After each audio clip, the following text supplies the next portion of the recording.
This is exactly like Mr. Rogers' Neighborhood. Welcome. My name's CASEY NEISTAT, and this is my studio. I make movies here. I started making movies in, I think it was 2000, it might have been 99, whenever Apple came out with that blue iMac. You know what I'm talking about? In case you don't, it's right there.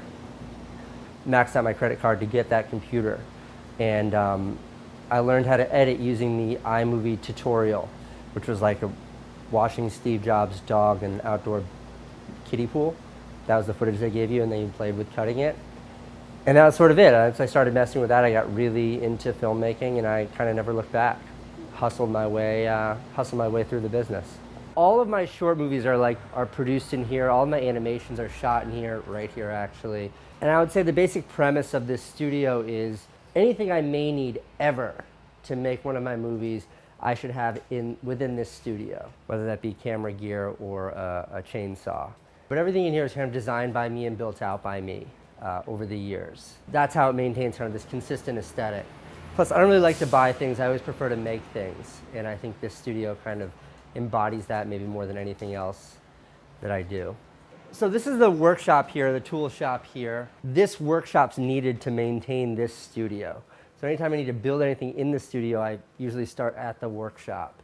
All of these tools here and the layout of everything here is designed with purpose. So everything that's within a hand's reach, within an arm's reach like this, all of this stuff, these are the most frequently used tools, including all these power tools, which are always ready to go, always plugged in, always out.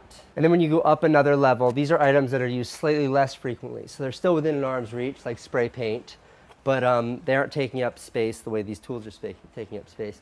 And then the next level above that are things that are used maybe even less frequently, like light bulbs or my silk screening equipment. And then up there is deep storage. So to get up there, you would actually need to use a ladder. And all of that's very deliberate. It's to make this area as functional as possible. This is some of the studio weaponry I've never actually used, but it's funny.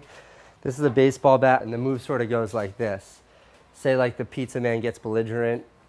As you're talking to the pizza man like this comes, and then you have it at the ready. And then obviously, in case the baseball bat doesn't work, we have a series of axes. This is more of a tomahawk. This is more of a wood chopping axe.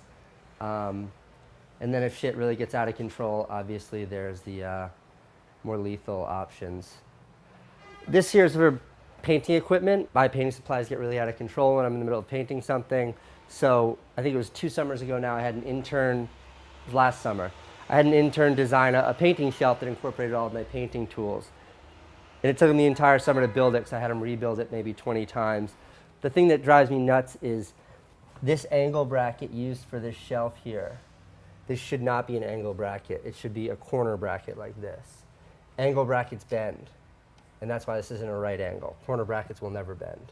This is the appropriately named wireless setup. If something doesn't work, you need to follow a cable. If it's a rat's nest of cables, it's very hard to follow, but if it's laid out like this, it makes it much easier to follow. So while it's pretty to look at, it serves a function having your wires and cables organized like this. And this is something that we try to maintain throughout the entire studio. I get a lot of why am I so OCD or obsessive about this space. And it's not so much about that, it's just pure functionality. I mean, there's so much shit in here. All of it's used, otherwise it wouldn't be in here, and you have to keep track of it. So every minute that I spend looking for like Velcro tape or my drill gun is a minute I'm not doing something productive. So why not build an infrastructure that supports that rather than encourages the chaos? So the tool area looks the way it looks, not because I think it looks cool, but because that's like the height of functionality. And that level of functionality breeds its own aesthetic. This is my overhead shooting rig, and it's probably the tool that I use most after a camera when it comes to making movies. And I built and designed this, and the idea with this is the camera's here facing straight down, and the monitor's here. It telescopes up and down. It's like that, so it's just plywood, and then a vise up there. And then it telescopes, it slides back and forth just using this clamp here, so it slides back and forth like that. and then left and right using the same clamp. And then I have this ruler, this measuring device here to set focus at certain heights. So I know how far to bring things up, how far to move them down. I use deli paper here for white seamless that pulls down. All of these tools here are things that I use when shooting on this table, so they're always readily available. This is the black seamless here, and the black seamless is activated if you see this red sort of button here. In theory, you just kind of push that and it rolls out. So then you have sort of a black backdrop instead of a white or the wood. This is probably the latest edition when the air conditioner is blasting and I'm doing like stop motion. So the air conditioner doesn't blow away all the paper or whatever I'm using. I put a, it's just a window blind. This tape dispenser here costs $100. And I saw this in a science lab and just had to have it. And it's just used for labeling. So it's different color masking tapes. Made in USA. Suction cup to the table. Anyhow, it's just something I really like. This table is actually a door from a World War II shipping boat that I bought for like $8 or $15 or something insane, and then turned it into a table on wheels. This is my assistant or backup edit bay. So when I'm working with an assistant editor, this is where I stick them. Nothing super interesting about this space, except for the fact that it's as far from my desk as any location in the office. Because when I'm working with an assistant editor, they should have their space and I should have mine. So like in the early 2000s, when everything was going from VHS to DVD, I panicked because I think DVD is the worst medium in the history of moving images. So what I do is I had a Netflix account where I'd get my 3 DVDs every other day, and I would downgrade the DVDs onto VHS. So I'd back up my entire collection onto VHS. I had that going for several years until they came out with Netflix On Demand, which I think is the best medium in the history of moving images. And that's when this program kind of stopped. But I really hate DVDs. These are bootleg copy of my HBO series. We print these right there. This monitor here is just so motorcycle cars parked outside, you can kind of keep an eye on it. So we're on the second floor here. And these are like 12-foot windows with the second floor just above Broadway, which makes it really, really tricky to record audio in here because it's so noisy, but it's really good for social interaction. This is really fun. This is just for the double-decker New York City tourist bus drive by a lot. So this is how, hey, there's one right now. Welcome to New York City. Not you.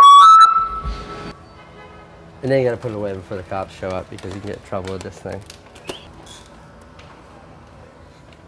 So all this stuff around here, like pencils, Play-Doh, crayons, chalk, Elmer's glue, and then all of these things, these are all used for movies. They're all used for stop frame animating, things like that. And then when you see stuff like these things, they were all made for a movie. Much like all of the things that are posted up around here, they're all props or animations or drawings used in movies. And it's like, after you put all that effort into making something, it's hard to just throw it out. So if we have wall space, it gets pinned up. So this is like my studio manager's desk here. And all of these red boxes here are studio supplies that aren't out. How they're organized now is categorically. So, you know, like these are Scotch tape and double-sided tape, and the idea is they should have a relationship with the items around them. So Scotch tape does have sort of some relationship with, you know, Dymo label makers, which has a relationship with maybe Staples, which has a relationship with like scissors, which sort of has a relationship with paintbrushes, and then glue, and then hot glue. Grommet gun sort of works with that. And the idea is it couldn't be alphabetized because each box has more than one item in it, but at a glance you should be able to figure out where whatever you're looking for is. It only sort of works like that. I'm still go through every box and I'm looking for something. This wall of pictures here, I used to take a picture of every friend that came by, everyone that came by the studio, and stick it on the wall. But I ran out of wall space and Polaroids got really, really expensive. So I kind of called it quits there, and now it's a little bit of like a permanent installation. What's fun about this though is it's a little bit like, it's like a physical Facebook. Like no matter who comes by the studio, they're like, oh, I know that guy. And that's like a fun thing, but it's something in the studio that rarely gets touched, and I like it. It's nice. This is my office.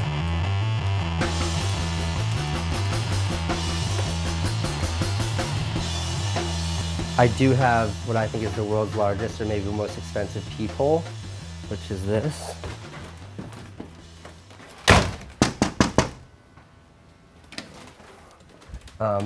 And I just made that out of, this is like a 55-inch flat screen TV that I spray painted white and turned on its side.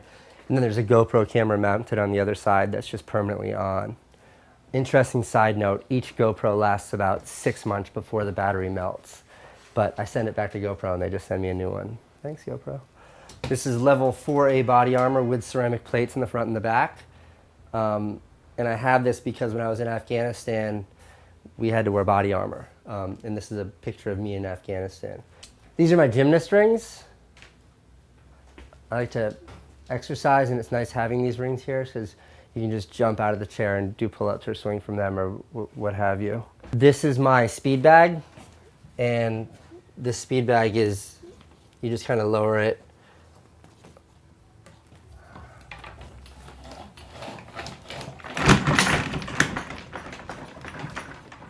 And there are weights on the top here to keep from bouncing, so it's pretty strong. And then I made it a little bit tall, so I have a little stool here that I stand on. And then it's just when you get bored during the day, you can just hammer away on the speed bag. It's oddly relaxing to be able to just kind of take a break from work and beat up the speed bag. So that's why that's there. This is a trench knife that my friend made for me for my birthday. It's not actually TSA approved. My friend Tom Sachs made that for me.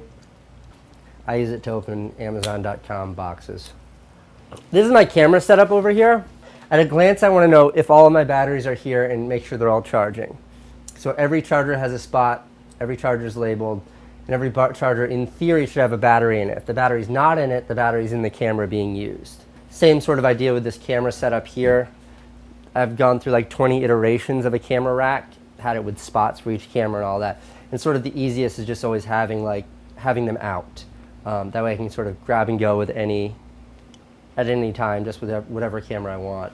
My favorite camera, my favorite point and shoot camera, probably my favorite camera, my favorite video camera anyways, is the Canon S100, which is this series. This is the S95, this is the S100, this is the S100, this is the S110. I've broken every single one of these, including my latest. This one I just broke yesterday, but they're still my favorite camera. I just don't think cameras are precious. I think that they're tools, and if you break them, you break them. So I don't really hold back much when using them. This is my favorite lens. This is sort of my go-to, and it's a Tamron 24-70. I like this lens. It's a really short lens, really wide lens, but it has a image stabilizer. So the Canon 24-70 is also a great lens, but it doesn't have the stabilizer. So that's why I use these. I have 2 of them. This is where I sit. This here is the other side of the studio. This is the door you guys came through. This is the other door. This is outside. And the idea with this is, at a glance, I can sort of see everything that's going on. You can set up your iTunes, I think through one of these buttons, to control which speakers it plays through. But I don't like virtual software interfaces. I like physical interfaces. So I built this box here, and it's just plywood and a light switch. But through this box, I can control, like, these are my office speakers. And then these are the studio speakers, so they play out there. You have both up. You can kill them both. And you never have to fumble through your software and open the right application or deal with any of that bullshit. It's just a hard switch. So that's something I'm immensely proud of. It was really complicated to figure out how to do that wiring. This is a police baton that I painted to look like a candy cane so it would be less threatening. Just seemed kind of fun. This is like a 100-year-old fire extinguisher. You would throw this at the base of a fire to explode, put the fire out, but apparently the chemicals inside it cause cancer. So we're very careful not to use that. Just use a Poland Spring bottle instead. This is my Independent Spirit Award. Pretty proud of this one. This is an award from Vimeo. I always prefer to build things over buying them because you can never get exactly what you want when you buy it, but when you build it, it is yours, so it's easier to take ownership of. and you can make it specifically yours. I don't think anywhere in the universe there's a shooting table that's exactly fits that space, but I could build that in an afternoon and it's done. And I think that's true also with my movies. It's like there's nothing really typical about the way I make movies, but they get the job done. They tell the story. So I always sort of embrace like the handmade quality that I use with carpentry, also with filmmaking. Whatever it takes to tell the story is what it takes to tell the story.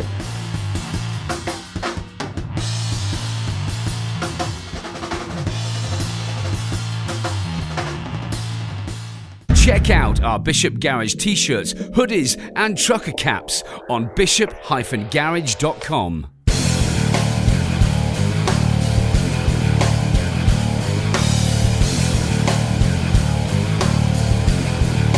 Check out Bishop Garage merchandise, www.bishop-garage.com.